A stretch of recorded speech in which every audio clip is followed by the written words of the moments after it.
അല്ലാഹുവിന്റെ റസൂൽ തന്റെ പ്രിയപ്പെട്ട പൊന്നുമോൾ ഫാത്തിമ റളിയല്ലാഹു തആല അൻഹയോട് അല്ലാഹുവിന്റെ റസൂൽ പറയുന്നു, ഫാത്തിമ,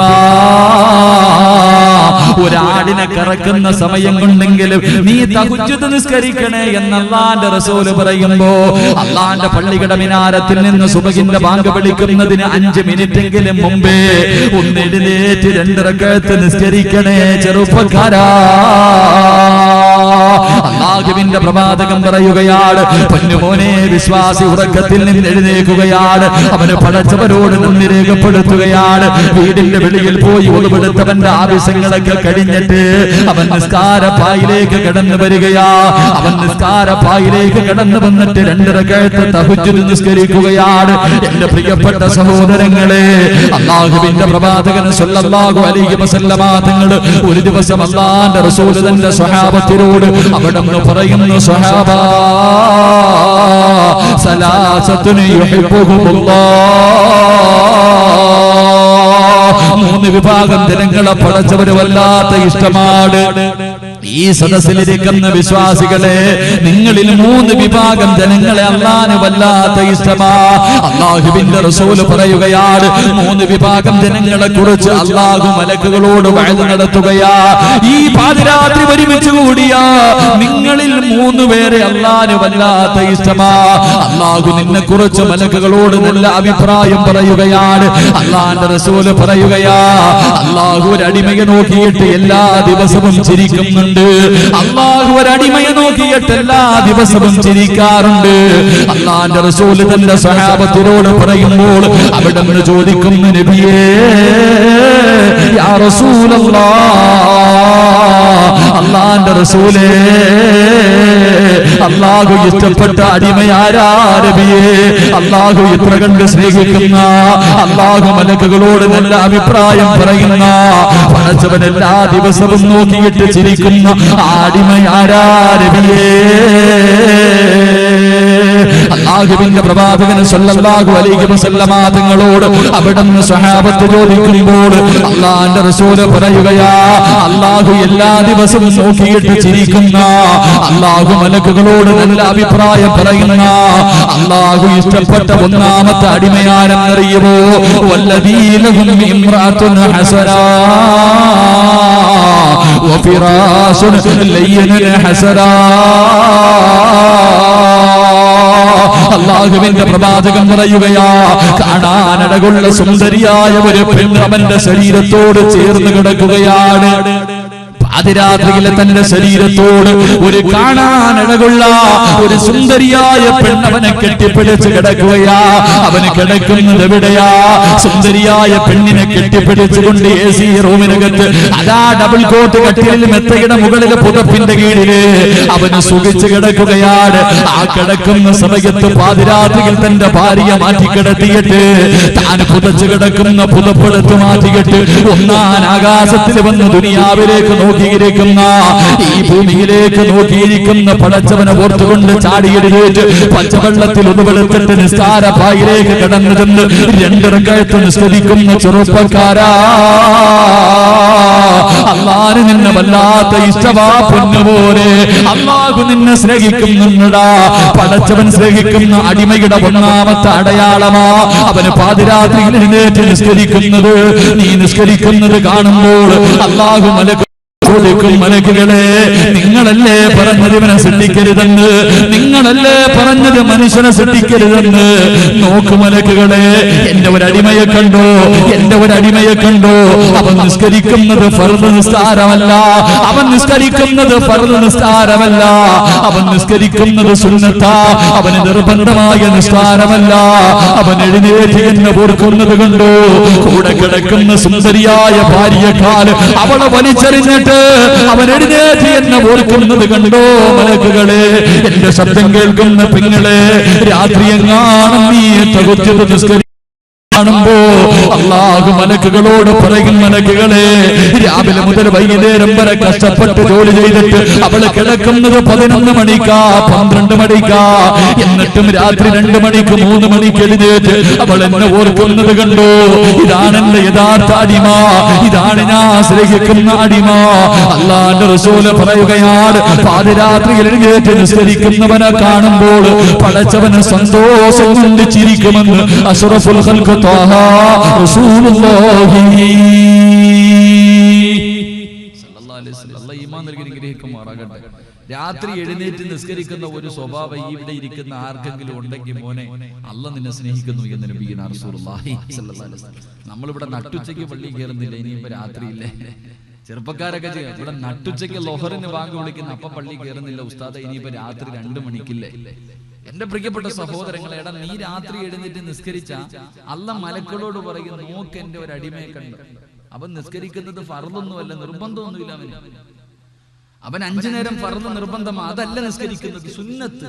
എന്നെ ഓർക്കണണ്ട, എന്റെ അടിമയെ കണ്ടോ? അവനെ നോക്കിയിട്ട് പടച്ചവൻ ചിരിക്കുമെന്ന് നബിയുനാ റസൂലുള്ളാഹി സ്വല്ലല്ലാഹു അലൈഹി വസല്ലം. നാളെ പടച്ചവൻ നിങ്ങൾക്ക് ആയുസ് തന്നാ ചെയ്യേണ്ട രണ്ടാമത്തെ കാര്യം 2 റക്അത്ത് തഹജ്ജുദ് നിസ്കരിക്കണം. അല്ലാഹു ഭാഗ്യം നൽകി അനുഗ്രഹിക്കുമാറാകട്ടെ. അല്ലാഹു ഭാഗ്യം നൽകി അനുഗ്രഹിക്കുമാറാകട്ടെ. ഈ തഹജ്ജുദ് നിസ്കാരത്തിന്റെ ഒറ്റ ഒരു പ്രത്യേകത ഞാൻ പറഞ്ഞു, ഒരേ ഒരു പ്രത്യേകത ഞാൻ പറഞ്ഞു തരാം. എന്റെ പ്രിയപ്പെട്ട സഹോദരങ്ങളെ, തഹജ്ജുദ് നിസ്കാരം എന്ന് പറഞ്ഞാൽ ആ സമയത്ത് എഴുന്നേറ്റ് 2 റക്അത്ത് നിസ്കരിച്ചിട്ട് നിസ്കാരപ്പായിൽ ഇരുന്നിട്ട് അള്ളാഹിനോടൊന്ന് ദുആ ചെയ്ത് നോക്കണം. അള്ളാഹുവിനോടൊന്ന് ദുആ ചെയ്ത് നോക്കണം. എന്തൊരു സമാധാനമാണെന്നറിയൂ. നിന്റെ ജീവിതത്തിലെ എന്ത് പ്രശ്നം ഉണ്ടെങ്കിലും അള്ളാഹിനോട് പറ. കടവാണോ? പടച്ചവനോട് പറ. രോഗമാണോ? പടച്ചവനോട് പറ. കച്ചവടമില്ലേ? അള്ളാഹിനോട് പറ. എന്ത് വിഷമമാണ് മക്കളെ, അള്ളാഹിനോടൊന്ന് പറഞ്ഞു നോക്ക്. എന്തൊരു സമാധാനം എന്നറിയൂ. അല്ലാഹുവിന്റെ റസൂൽ സല്ലല്ലാഹു അലൈഹി വസല്ലം തങ്ങൾ പറയുന്നു, 11 സമയങ്ങളിൽ ദുആ ചെയ്താൽ സ്വീകരിക്കുന്ന 11 സമയങ്ങളുണ്ട്. 11 സമയത്തിൽ ഒരു അടിമ അല്ലാഹുവിനോട് ദുആ ചെയ്താൽ സ്വീകരിക്കും. അതിൽപ്പെട്ട ഒരു സമയം തഹജ്ജുദ് നിസ്കാരപ്പായിൽ നിന്ന് ദുആ ചെയ്താൽ അല്ലാഹു സ്വീകരിക്കുമെന്ന് നബിയുനാ റസൂലുള്ളാഹി സ്വല്ലല്ലാഹു അലൈഹി വസല്ലം. അല്ലാഹു ഈമാൻ നൽകി അനുഗ്രഹിക്കുമാറാകട്ടെ. എന്ത് വേദനയുണ്ടെങ്കിലും എന്ത് വിഷമമുണ്ടെങ്കിലും രാത്രി എഴുന്നേറ്റിരുന്ന് പടച്ചവനോടൊന്ന് പറഞ്ഞു നോക്കി. എന്ത് രസം എന്നറിയും. എന്റെ പ്രിയപ്പെട്ടവരെ, സമാധാനം കിട്ടും. എന്ത് വേദനയുണ്ടെങ്കിലും അല്ലാഹു ഈമാൻ നൽകി അനുഗ്രഹിക്കുമാറാകട്ടെ. എന്റെ പ്രിയപ്പെട്ട ഒരു മൂളലുണ്ടല്ലോ, ഫാൻ്റെ ആണ്, കുഴപ്പമില്ല, നിങ്ങളൊന്നും ചെയ്യണ്ട, അങ്ങനെ ഇരിക്കട്ടെ. എന്റെ പ്രിയപ്പെട്ടവരെ, ചെയ്യേണ്ട രണ്ടാമത്തെ കാര്യം തഹജ്ജുദ് നിസ്കരിക്കണം. അല്ലാഹു ഈമാൻ നൽകി അനുഗ്രഹിക്കുമാറാകട്ടെ. അല്ലാഹു ഈമാൻ നൽകി അനുഗ്രഹിക്കുമാറാകട്ടെ. ഒന്ന് നിസ്കരിച്ചുകൂടെ? ഒന്ന് നിസ്കരിച്ചുകൂടെ? എന്റെ പൊന്നു വാപ്പ, നാളെ നിനക്ക് അല്ലാഹു ആയുസ് തന്നാ ചെയ്യേണ്ട കാര്യം. ഇൻഷാ അല്ലാഹ് ചുമ്മാ ഒരു നിയ്യത്തെങ്കിലും ചെയ്തില്ലെങ്കിലും പ്രതിഫലം കിട്ടും. ഇൻഷാ അല്ലാഹ് നിസ്കരിച്ചുകൂടെ? നിസ്കരിച്ചുകൂടെ? ഒരു ഉറക്ക ഇൻഷാ അല്ലാഹ് പറ മക്കളെ.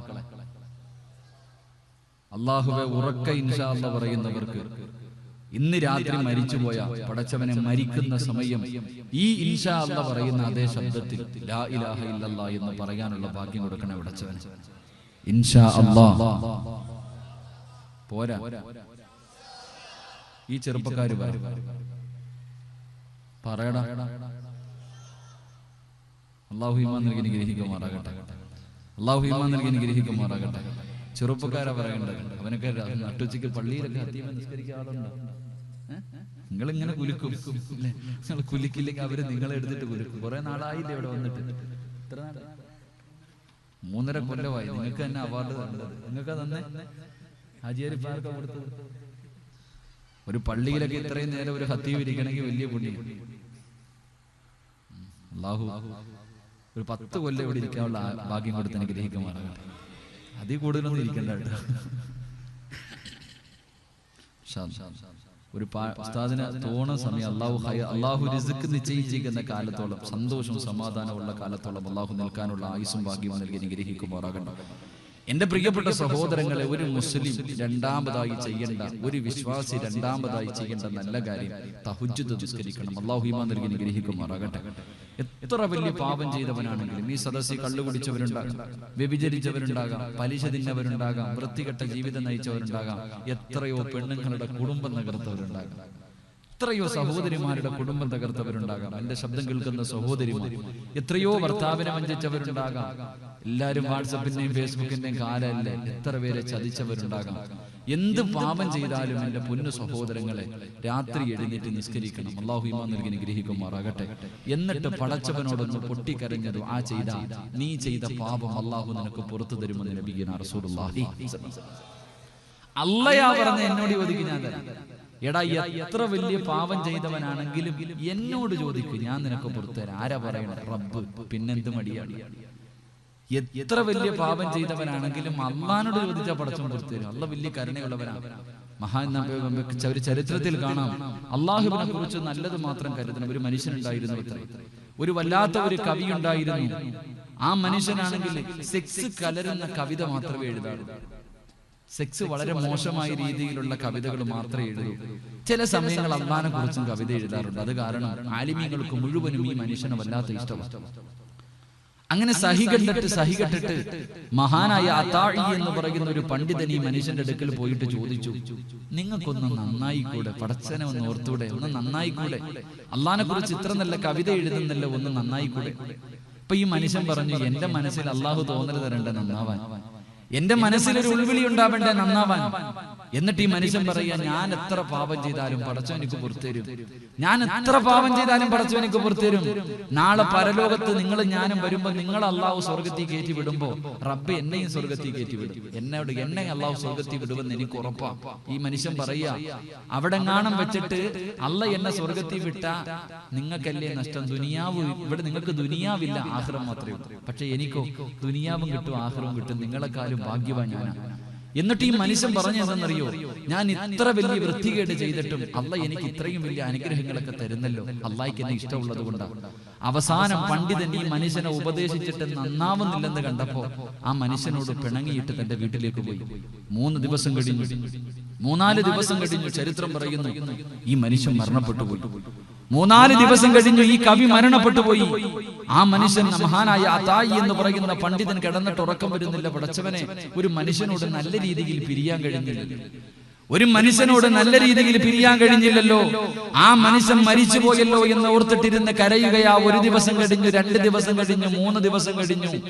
3-ാമത്തെ ദിവസം പാതിരാത്രിയിൽ ഉറക്കത്തിൽ കിടക്കുമ്പോൾ ഈ മനുഷ്യൻ ആ കവിയെ സ്വപ്നം കണ്ടു, സ്വർഗത്തിൽ കിടന്ന് ഉല്ലസിക്കുന്നതായി. രാത്രി ഉറക്കത്തിൽ സ്വപ്നം കണ്ടു, മഹാനായ അതാഇ എന്ന് പറയുന്ന പണ്ഡിതൻ സ്വപ്നത്തിൽ കണ്ടു മോശമായ കവിത എഴുതിയ മനുഷ്യൻ സ്വർഗത്തിലെ പുഴയ്ക്കകത്ത് കിടന്ന് കുളിച്ചുകൊണ്ട് ആസ്വദിക്കുന്നത് കണ്ടു. അവിടെ ചോദിച്ചു, നിനക്ക് എങ്ങനെയാ പടച്ചവൻ സ്വർഗം തന്നത്? അത്ഭുതത്തോട് സ്വപ്നത്തിൽ ചോദിച്ചു, റബ്ബ് നിനക്ക് എങ്ങനെ സ്വർഗം തന്നു? എങ്ങനെ നിനക്ക് സ്വർഗം കിട്ടി? മോശമായ രീതിയിൽ ജീവിച്ചവനായിരുന്നല്ലോ. മഹാനായ അതാഇ എന്ന് പറയുന്ന പണ്ഡിതനോട് പറഞ്ഞു, ഞാൻ അന്നേ നിന്നോട് പറഞ്ഞില്ലേ പടച്ചവൻ എനിക്ക് സ്വർഗം തരുമെന്ന്? ഞാൻ ദുനിയാവിൽ വെച്ച് നിന്നോട് പറഞ്ഞല്ലോ പടച്ചവൻ എനിക്ക് സ്വർഗം തരുമെന്ന്. അള്ളാഹു എനിക്ക് സ്വർഗം തന്നു. എന്താ കാരണമെന്നറിയോ? ഞാൻ ചെയ്ത ഒറ്റ ഒരു നല്ല കാര്യത്തിന് പകരം, ഞാൻ ചെയ്ത ഒറ്റ ഒരു നല്ല കാര്യത്തിന് പകരം. എന്തേ എന്ന് ചോദിച്ചപ്പോൾ മഹാനായ അതാഇ എന്ന പണ്ഡിതനോട് പറഞ്ഞു, ഞാൻ മരിക്കുന്നതിന് സെക്കൻഡുകൾക്ക് മുമ്പ് ഞാനൊരു 3 വരി കവിത എഴുതി. ആ കവിത എഴുതിയതിന് പകരമാണ് പടച്ചവൻ എനിക്ക് സ്വർഗം തന്നത്. മഹാനായ അതാഇ എന്ന പണ്ഡിതൻ ചോദിച്ചു, നിങ്ങൾ എഴുതിയ കവിത എന്താ? നിങ്ങൾക്ക് അള്ളാഹു സ്വർഗം തരാൻ വേണ്ടി നിങ്ങൾ എഴുതിയ ആ 3 വരി കവിത ഏതാണെന്ന് ചോദിച്ചപ്പോ പറഞ്ഞു, ഞാൻ കടന്നു മരിച്ചിരുന്ന സ്ഥലത്ത് എന്റെ തലകണിക്കടിയിൽ ഒരു 3 വരി എഴുതിയ ഒരു കവിതയുണ്ട്. എന്റെ പ്രിയപ്പെട്ട സഹോദരങ്ങളെ, സ്വപ്നം തീർന്നു. ഈ മനുഷ്യൻ വീട്ടിൽ നിന്നിറങ്ങി ഓടാൻ തുടങ്ങി. രാവിലെ സുബഹിന്റെ സമയത്ത് വീട്ടിലെത്തി. ആ മനുഷ്യന്റെ തലകണിക്കടിയിലിരുന്ന 3 വെള്ള പേപ്പറിൽ 3 വരി എഴുതി വെച്ചിരുന്നു. അത്രേ ചരിത്രം പഠിപ്പിക്കുന്നു. 3 വരിയിൽ എഴുതി വെച്ചിരുന്ന കവിതയിൽ എഴുതിയിരുന്നതിന്റെ ഉള്ളടക്കം ഈ മനുഷ്യൻ അള്ളാഹുവിനോട് പറഞ്ഞു, പടച്ചവനെ, ഞാൻ ചെയ്തിരിക്കുന്ന പാപങ്ങൾ മുഴുവനും കൊടും പാപങ്ങളാണ്. ഞാൻ ചെയ്തിരിക്കുന്ന പാപം മുഴുവനും കൊടും പാവാന്ന് എനിക്ക് നല്ല ഉറപ്പാ പടച്ചവനെ. അല്ലാഹുവേ, നീ നല്ലവർക്ക് മാത്രമേ പുറത്തു കൊടുക്കുവെങ്കിൽ, നല്ലത് ചെയ്യുന്നവർക്ക് മാത്രമേ നീ പുറത്തു കൊടുക്കുവെങ്കിൽ ഈ പാവിയായ ഞാൻ എവിടെ പോകും പടച്ചവനെ? എനിക്കാരും തരുമല്ല. അല്ല, നീ നല്ല ആൾക്കാർക്ക് മാത്രമേ പുറത്തു കൊടുക്കൂ, സ്വർഗം കൊടുക്കുവെങ്കിൽ ഈ പാവപ്പെട്ട എനിക്കാരാ സ്വർഗം തരാൻ? ഞാൻ ആരെടുക്കലാ പോകാം? അല്ലാഹു എനിക്ക് നീയല്ലാതെ വേറെ ആരുമില്ല പടച്ചവനെ.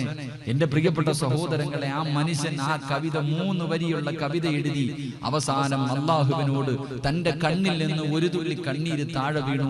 അതിന് പകരമാണ് സ്വർഗം കൊടുത്തതെന്ന് ചരിത്രം നമുക്ക് പഠിപ്പിക്കുമ്പോ ഈ പാതിരാത്രി ഒരുമിച്ച് കൂടിയ ചെറുപ്പക്കാരാ, മോനെ കള്ളു കുടിച്ചിട്ടുണ്ടോ, വ്യഭിചരിച്ചിട്ടുണ്ടോ, പലിശ തിന്നിട്ടുണ്ടോ, വൃത്തികേടുകൾ ചെയ്തിട്ടുണ്ടോ, എന്ത് പാപം ചെയ്താലും നിനക്ക് മനസ്സുണ്ടോ ഇന്ന് രാത്രി ദുആ ചെയ്യാൻ? അല്ലാഹു നിനക്ക് പുറത്തു തരുമെന്ന് നബിയുനാ റസൂലുള്ളാഹി സ്വല്ലല്ലാഹു അലൈഹി വസല്ലം. എത്ര വലിയ പാപം ചെയ്തവൻ അല്ലാഹു പുറത്തു കൊടുക്കുമല്ലോ. 100 കൊല ചെയ്തവന് പോലും അല്ലാഹു പുറത്തു കൊടുത്തില്ല. എത്ര കൊടുംപാപികൾക്ക്, എത്ര കൊടുംപാപികൾക്ക് അല്ലാഹു പുറത്തു കൊടുത്തു.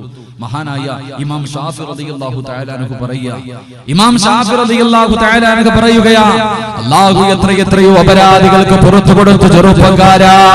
മഹാനായ ഇമാം ഷാഫി റളിയല്ലാഹു തആല അൻഹു പറയുകയാണ്, ഒരു ദിവസം അല്ലാഹുവിന്റെ പ്രവാചകന്റെ വീടിനകത്തേക്ക് മഹാനായ സയ്യിദുനാ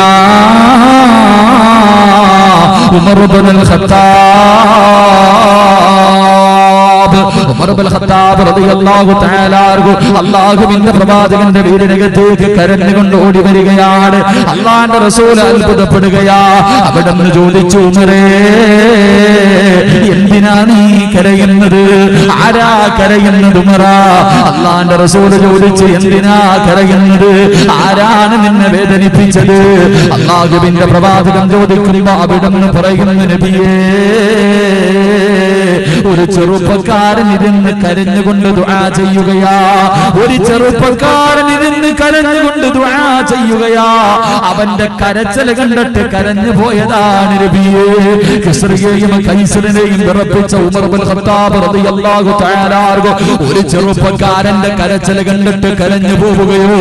അല്ലാഹുവിന്റെ റസൂലിന് വല്ലാത്ത അത്ഭുതമായി. പ്രവാചകനാ ചെറുപ്പക്കാരനെ വിളിക്കുകയാണ്. അല്ലാഹുവിന്റെ പ്രവാചകനാ ചെറുപ്പക്കാരനെ വിളിച്ചിട്ട് ചോദിച്ചു, പൊന്നുമോനെ, എന്തിനാ നീ നിന്ന് കരയുന്നത്? ഒരുപാട് നാളുകൾ നിന്നുകൊണ്ട് കരയുകയാണല്ലോ. ഒരുപാട് നാളുകൾ കൊണ്ട് പടച്ചവനിലേക്ക് 2 കൈ ഉയർത്തിയിട്ട് കരയുകയാണല്ലോ. എന്താണ് സംഭവിച്ചതെന്ന് ചോദിക്കുമ്പോൾ അവിടുന്ന് പറയുന്നു, നബിയേ, യാ റസൂലല്ലാഹ്, എന്റെ ജോലി എന്തായിരുന്നെന്നറിയുമോ നബിയേ? അല്ലാഹുവിന്റെ റസൂലിനോട് പറയുകയാണ്, എന്റെ നാട്ടിൽ ആരെങ്കിലും മരണപ്പെട്ടാൽ മയ്യത്ത് കുളിപ്പിച്ച് കഫം പൊതിഞ്ഞ പള്ളികൾ കൊണ്ടുവന്ന് നിസ്കരിച്ചിട്ട് 6 അടി മണ്ണിനകത്ത് മയ്യത്തിറക്കി വെക്കുകയാണ്. 6 അടി മണ്ണിനകത്തേക്ക് മയ്യത്തിറക്കി വെക്കുകയാ. മയ്യത്തിറക്കി വെച്ചിട്ട് മിൻഹാ ഖലഖനാകും വഫീഹാ നുഈദുകും വമിൻഹാ നുഖ്രിജുകും താറത്തൻ ഉഖ്റാ. എല്ലാവരും കബറിനകത്തേക്ക് 3 പിടി മണ്ണ് വാരിയിടുവല്ലോ. എല്ലാവരും കബറിനകത്ത് മണ്ണിട്ട് മൂടിയിട്ട് എല്ലാവരും കബറിന്റെ ഭാഗത്ത് നിന്ന് മടങ്ങി പോകുമ്പോ, യാ റസൂലല്ലാഹ്, ആ കബറിന്റെ മുകളിൽ ഞാൻ ഒരു അടയാളം വെക്കും നബിയേ. കബറിന്റെ ഭാഗത്ത് നിന്ന് ഏറ്റവും അവസാനം പോകുന്നത് ഞാനാ. കബറിന്റെ മുകളിൽ അടയാളം വെച്ചിട്ട് എന്റെ വീട്ടിലേക്ക് പോവുകയാണ്. മഹാനായ ഇമാം ഷാഫി റളിയല്ലാഹു തആല പറയുകയാ, അല്ലാഹുവിന്റെ റസൂലിനോട് ആ ചെറുപ്പക്കാരൻ പറയുന്നു, നബിയേ, എന്റെ വീട്ടിലേക്ക് കടന്നു ചെന്നിട്ട് പാതിരാത്രിയിൽ എന്റെ അയൽവാസികളും എന്റെ നാട്ടുകാരെ മുഴുവനും ഉറങ്ങിക്കഴിയുമ്പോൾ മണ്ണ് കുടിക്കുന്ന ആയുധമെടുത്തുകൊണ്ട് അടയാളം വെച്ച കബറിന്റെ ചാരത്തേക്ക് പാതിരാത്രി കടന്നു ചെല്ലുകയാണ്. എന്തിനു വേണ്ടിയാ കടന്നു പോകുന്നത്? മണ്ണ് കുടിക്കുന്ന ആയുധം കൊണ്ട് കബറിന്റെ മണ്ണ് വെട്ടി മാറ്റുകയാണ്. അന്ന് വിചാരണ നടക്കുന്ന അന്ന് കൊണ്ട് കബറടക്കിയ പച്ച മണ്ണങ്ങോട്ട് വെട്ടി മാറ്റുകയാ. പലകകൾ എടുത്ത് മാറ്റുകയാ. കബറിനകത്തേക്ക് ഇറങ്ങുകയാണ്. ആ മയ്യത്തിന്റെ ശരീരത്തെ ധരിപ്പിച്ചിരിക്കുന്ന വെള്ള കഫൻ തുണിയുണ്ടല്ലോ, ഞാനത് അഴിച്ചെടുക്കും നബിയേ. കഫൻ തുണികൾ അഴിച്ചെടുക്കുകയാ. ഓരോ കഫൻ തുണികളും അടിച്ചിട്ട് കബറിന്റെ മുകളിൽ കയറി മണ്ണിട്ട് മൂടിയിട്ട് മീസാൻ കല്ലെടുത്ത് വെക്കുകയാ. എന്നിട്ട് തന്റെ വീട്ടിൽ കടന്നു ചെന്നിട്ട് കഴുകി ശുദ്ധിയാക്കി പട്ടണത്തിൽ കൊണ്ടുവെൽക്കുന്ന ജോലിയാ നബിയേ. എന്റെ നാട്ടിലെ പള്ളിക്കാട്ടിൽ കിടക്കുന്ന എത്രയോ മയ്യത്തുകൾ അവര് നഗ്നരാ നബിയേ. അവരുടെ കഫൻ തുണി പൊട്ടിച്ച് കള്ളരാടിയ റസൂലുള്ളാഹ്.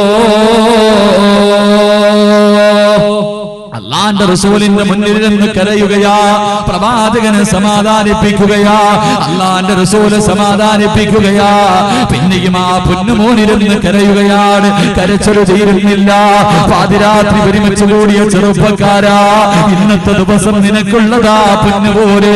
ഈ ചരിത്രം നിനക്ക് വേണ്ടി മാത്രം പറയുന്നതാ പൊന്നുപോലെ. അള്ളാഹുവിന്റെ റസൂല് ഈ ചെറുപ്പക്കാരിൽ കരയുന്നത് കണ്ടപ്പോൾ അവിടെ നിന്ന് ചോദിച്ചു, മോനെ എന്തിനാടാ കരയുന്നത്, എന്തിനാടാ കരയുന്നത്? അവിടെ നിന്ന് പറയുന്നു, യാ റസൂലല്ലാഹ്, ഈ പാവമല്ല നബിയേ, ഈ പാവമല്ല നബിയേ, ഇതിനെക്കാളും കൊടും പാപം ചെയ്തവരാ നബിയേ. അല്ലാഹുവിന്റെ റസൂൽ ചോദിക്കുമ്പോൾ അവിടെ നിന്ന് പറയുന്നു, യാ റസൂലല്ലാഹ്, എന്റെ നാട്ടിലൊരു സാലിഹത്തായ ഒരു കാണാനഴകുള്ള യുവത്വത്തിന്റെ നടുവിലൂടെ നടന്നുപോയ സുന്ദരിയായ ഒരു പെണ്ണ് മരിച്ചു നബിയേ. ആ പെണ്ണിന്റെ മയ്യത്ത് കുളിപ്പിച്ച് കഫൻ പൊതിഞ്ഞ് പള്ളികൾ കൊണ്ടുപോയി നിസ്കരിച്ചിട്ട് ആറടി മണ്ണിനകത്ത് കബറടക്കുകയാണ്. മടങ്ങുന്ന സമയത്ത് അടയാളം വെക്കുകയാ.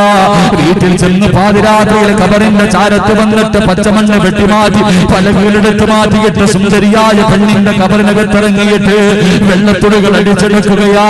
യുവത്വത്തിന്റെ നടുവിലൂടെ നടന്നുപോയ കാണാനഴകുള്ള സുന്ദരിയായ പെണ്ണിന്റെ ശരീരത്തിൽ നിന്ന് കഫൻ തുണികൾ അടിച്ചു മാറ്റി കബറിന്റെ മുകളിൽ കയറിയിട്ട് മണ്ണിട്ട് മൂടിയിട്ട് നടന്നു പോവുകയാണ്. മീസാങ്കല്ലുകൾ നിരത്തി വെച്ചിരിക്കുന്ന മൈലാഞ്ചി ചെടികളുള്ള പള്ളിക്കാട്ടിലൂടെ, റൂഹുകളുടെ ലോകമായ പള്ളിക്കാട്ടിലൂടെ പാതിരാത്രി നടന്നു പോവുകയാണ്.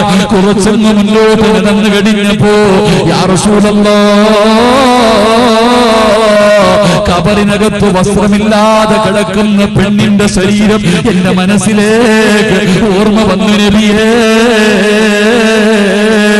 എനിക്ക് വികാരം തോന്നി നബിയേ, എനിക്ക് ആഗ്രഹം തോന്നി നബിയേ. രണ്ടാമതും കബറിന്റെ ഭാഗത്തേക്ക് പാതിരാത്രിയിൽ ഓടുകയാണ്. പച്ചമണ്ണുകളെ വെട്ടിമാറ്റുകയാ, മണ്ണുകളെ വെട്ടിമാറ്റുകയാ, പലകളെടുത്ത് മാറ്റുകയാ. സുബ്ഹാനല്ലാഹ്, കബറിനകത്തേക്ക് ഇറങ്ങിയിട്ട് അതിനകത്ത് കിടക്കുന്ന മരിച്ച പെണ്ണിന്റെ മയ്യത്തിന് ഞാൻ കബറിനകത്തിട്ട് വ്യഭിചരിച്ചു നബിയേ. മയ്യത്തിനെ വ്യഭിചരിച്ചിരിക്കുകയാ. കബറിനകത്ത് കിടന്നാ വ്യഭിചരിച്ചിരിക്കുന്നത്.